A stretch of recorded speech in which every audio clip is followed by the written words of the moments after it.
On March 10th, the 16th largest bank in the United States collapsed in just 36 hours. Silicon Valley Bank collapsed on Friday. The collapse of Silicon Valley Bank is causing shockwaves across the entire business world. Silicon Valley Bank was once a prominent player in tech banking, but has then faced a financial crisis with a surge of panic investors causing a ripple effect in other banks, large tech companies, and small businesses across the country. Shortly after this collapse, Signature Bank suffered the same fate. Both collapses were recorded as the second and the third largest bank failures in US history. In this video, we'll cover the history of Silicon Valley Bank, the causes and effects of its collapse, and what we can learn from this event. So without further ado, let's begin.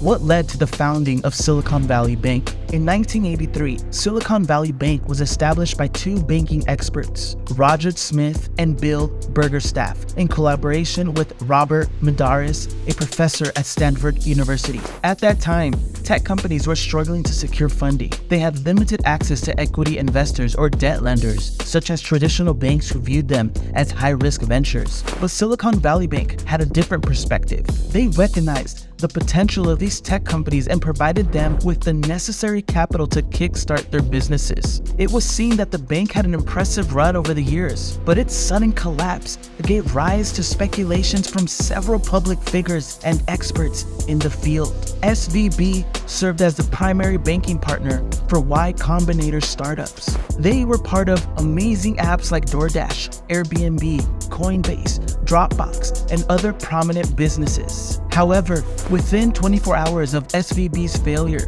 Gary Tan, the founder of Y Combinator, voiced his concerns on Twitter by stating that it caused an extinction-level event for startups, following that it would set startups and innovation back 10 years or more. Several banking officials suggested that it was Donald Trump's doing that caused the demise of SVB, one of whom would be Senator Bernie Sanders, a Vermont independent who ran for the Democratic presidential nomination in 2016 and 2020. He stated in a news report that the failure of Silicon Valley Bank is a direct result of an absurd 2018 bank deregulation bill signed by Donald Trump, and that he strongly opposed the action. Critics also accused billionaire investor and Trump supporter Peter Thiel for contributing to the panic that resulted in the failure of SVB. Thiel's company, Founders Fund, was said to have withdrawn all of its money from the bank and warned its portfolio companies before the collapse. Of course, these criticisms went with the contradicting views. E.J. Antoni, a research fellow in regional economics with the Heritage Foundation Center for Data Analysis, mentions that the collapse had nothing to do with Trump or Dodd-Frank and more to do with the unusual confluence of events. In addition, an account by the online publication called Axios mentioned that the fund's top executives made calls imploring investors to withdraw their cash from SVB through Thiel, though Thiel was not involved in the calls. This leads us to ponder what exactly went wrong and how did all of this start?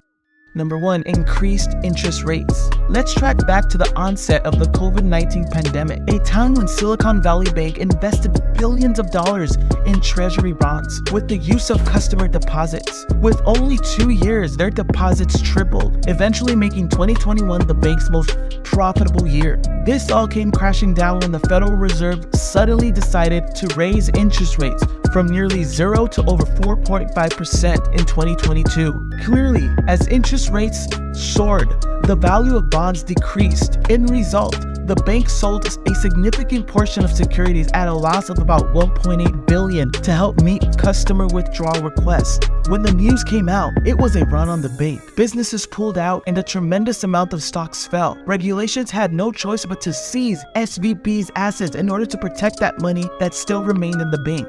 As you should know, the government only secures deposits up to $250,000. However, most of the clients at SVB had deposits that exceeded this amount. The depositors were troubled and unsure if they would receive their money back.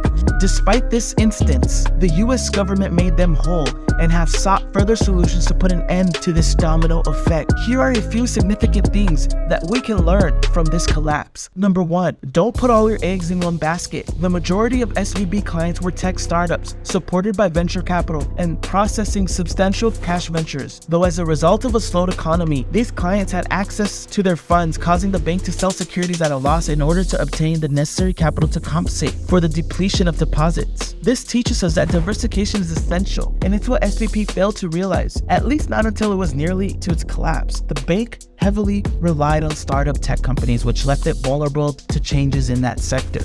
Number 2, being susceptible to change can be beneficial in the long term. When the Federal Reserve increased rates, the value of SVB's bonds decreased. The huge drop was alarming as it was, but surprisingly, no one seemed to be concerned, and no immediate action was taken to address the situation. Clearly, the bank mismanaged. They could have minimized their losses by reducing their bond positions, but instead, they chose to purchase even more bonds and handle the issue only when it was too late.